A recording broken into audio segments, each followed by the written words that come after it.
You know what time it is. Game 1, NBA Finals. What's up, guys? Mancake here. I'll give you one guess as to who we're playing. That's right. We are playing the Cleveland Cavaliers. Should be a relatively interesting matchup. You know, King James obviously wants his first championship, and I've got to go up against the newly acquired Big Diesel, who will prove to be a force down low. He's definitely much stronger than me, but I've obviously got the upper hand in terms of stamina and quickness. But yeah, let's just get this game started off real quick. I find Aldridge who hop steps there and gets me an easy assist. Not something I'm used to seeing him do, but I'll take it. We got a lead on our home court early on here in the NBA Finals. Not going to complain, as I always say. Another interesting thing about this series is at one point we did have Jamal Crawford, who just schools me on the pick and roll there. I didn't really come out to defend, and that's my own fault.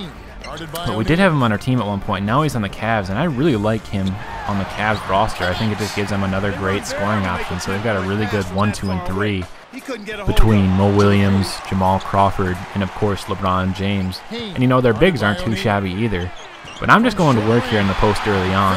I don't really think Shaq can guard me, but on the other hand, Shaq can get the best of me too, and he does that right here with his signature "I'm gonna fall on the rim and eat it" dunk, as I like to call it. It looks a little funny, but it gets it done, and he takes a jumper here, which I thought he was gonna hit. He misses, and I'm running on the court thinking we got the rebound, and LeBron James makes me pay for not coming back and playing defense and making sure we secured that rebound. And unfortunately, I think that is his only bucket of the first half, which is very unlikely and unfortunate if you ask me. I think he'd have done more in the first half of the NBA Finals, but you know, I hit a nice fadeaway jumper over Shaquille O'Neal, and I'm really doing work early in that post, so I'll definitely take that. And Shaq's bouncing right back, and he's hitting some really tough shots. I thought I had a good shot defense on that, but you know, what are you going to do? And I steal the ball because I could see that play, and I read it early, and I go for the alley-oop, not realizing that I was throwing it to Steve Blake. A big facepalm moment, if you ask me, and Payne just decides not to jump there on the rebound, so the Cavs have got the ball back. Jamal Crawford's in transition. I see that. I go for the block, and he still hits a tough three, keeping this game close, as he will for most of the game.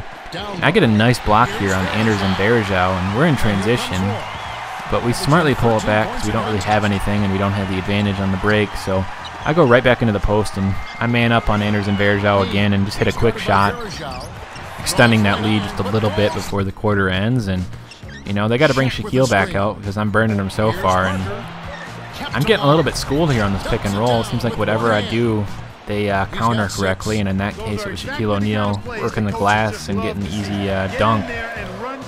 And yeah, I get signed out of PlayStation Network. I don't know why I put that in there, but you know, I'll go right back into the post and continue to just do work in the post, and I'm trying to make sure I keep the Cavs honest and keep mixing up my game. And Shaq didn't shoot at first, so I back off, and he shows me some range.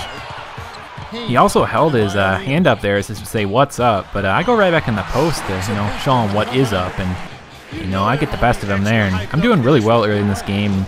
This lead is still very small, so it's a little bit troublesome, and Shaq shoots a three, which I was sure was going to go in with my recent luck with big men, and I'm on the break, and I thought I had an easy layup. I missed, but I stay with the play as usual and get the easy dunk, and you got to stay with those plays. You never know when you're going to get an easy rebound, and I've been working those alley-oops lately because they are working, and like I said, it seems like even if a pick and roll fails or it's successful, it's pretty easy to get an alley-oop off of those. So if big men want to practice getting some easy oops, that's one of the ways I would highly recommend it. Make sure you have a pretty clear lane and the pass isn't too terribly difficult. But like I said earlier, Jamal Crawford is trying to keep this game close. He's hitting some pretty difficult threes, and I'm showing off my range right after that with a nice mid-range jumper over Shaq. But I'll take that. And Jason Terry gets a sweet pass over the defense's head and hits the and one. But Shaq is just going to town. A little bit of a circus shot, if you ask me, and that's a lot of weight to move around that gracefully. But they're making a run here. We had a pretty decent lead, and now it's down to 5. We're at the end of the second quarter. Lowry's not giving me the ball. Shaq makes his pay, and LeBron is on the break, and you know what's coming. So I lied. He gets 2 buckets this half, and this game is very close.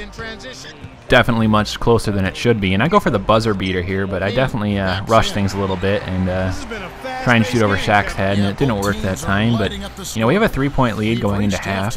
Not nearly as comfortable of a lead as I would like, but I'll take it. I had a pretty dominant first half offensively. Did miss out on some easy rebounds, and I let Shaq score way too much, so that is something to definitely work on in the second half. But LeBron is coming out firing, and, you know, he had a sick crossover there and just hits a sweet mid-range jumper at the top of the key, so the game is very close. But Shaq goes for the goaltend. I don't know if you've played a big before, but sometimes if you jump early, way too early, your opposing matchup will jump early too, and in that case, Shaq jumped way too early and caught the ball in midair for the goaltend. But I'm in the post once again, making some relatively easy post moves because J.J. Hickson really can't guard me. That's a huge mismatch, and you don't need to get too overly complicated with your post moves. And here Shaq turns down a pretty short mid-range jumper, only to take a deeper one. And I'm really beginning to hate these big men shot tendencies after the patches. It's just getting a little bit ridiculous. They would never take those shots in real life. And Lowry hits a deep three here to extend that lead to 10 and beyond eventually. And, you know, we've definitely rallied back pretty well against these Cavs, but you know, LeBron does his thing and hits a good shot to try and keep this game close, and they finally started double team here, and I'm finding Brandon Roy, and as you know, I love it when they double team because that just gives me easy assists most of the time. But, you know, Jamal Crawford doing his thing, hitting a deep three with good shot defense from my team and just keeping this game close. But I'm going to be honest here, I got really lucky with that pass.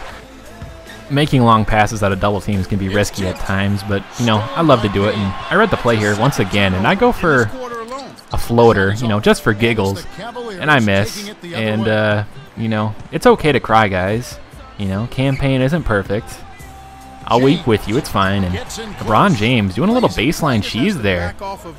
He must have been playing online recently, but, you know, I'm guarding this inbounds, and I'm going to go for this floater again, and I finally make it.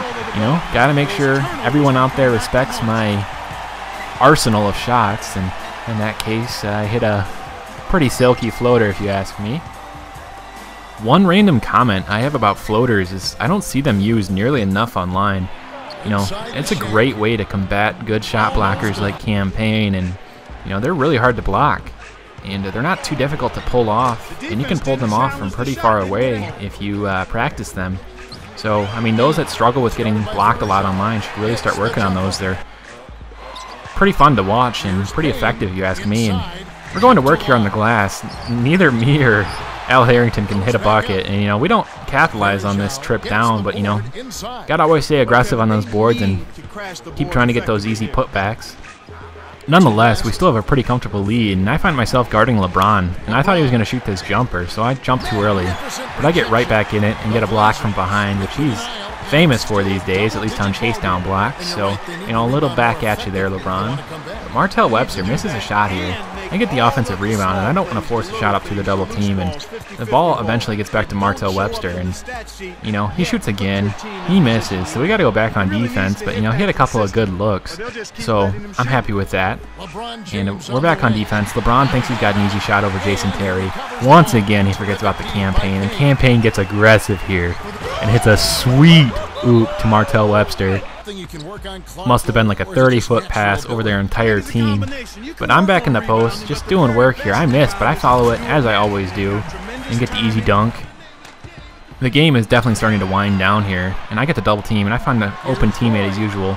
And that happens with Brandon Roy, who pretty much seals the game. It's a 16-point lead, and, you know, one last play to finally end it, and, you know, I'll get put on the bench after this, but we've got a commanding lead. We get the W. I had a very good game considering, you know, the stage that I was on for the first time in the NBA Finals, so I'm happy with that.